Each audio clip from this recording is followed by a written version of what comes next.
Number 4. CRAFTSMAN CMES 510.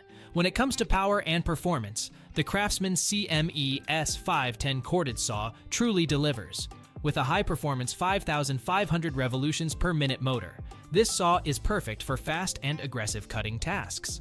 The 15-amp motor provides the power you need to tackle tough jobs, while the 7/1/4-inch 18T carbide-tipped blade with a capacity of up to 21 by 8 inches ensures you can cut through 2-time material with ease.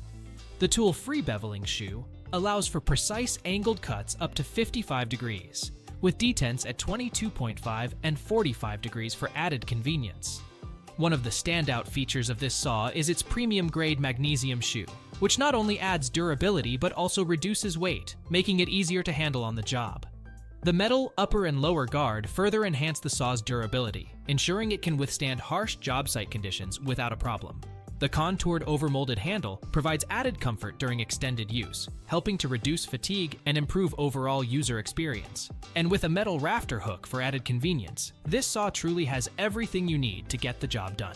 While the CRAFTSMAN CMES 510 corded saw is a solid choice for those in need of a powerful and reliable tool, it may not be the best option for those looking for a more compact saw. However, if you value performance and durability above all else, this saw is definitely worth considering. If you're in the market for a new saw that can handle even the toughest jobs, be sure to check out the CRAFTSMAN CMES 510. Still searching for the perfect corded circular saw? Don't give up just yet. We have more coming your way. If this happens to be your first time here, make sure to subscribe to our channel and hit the bell icon so you can stay updated when we release new videos. You won't be disappointed.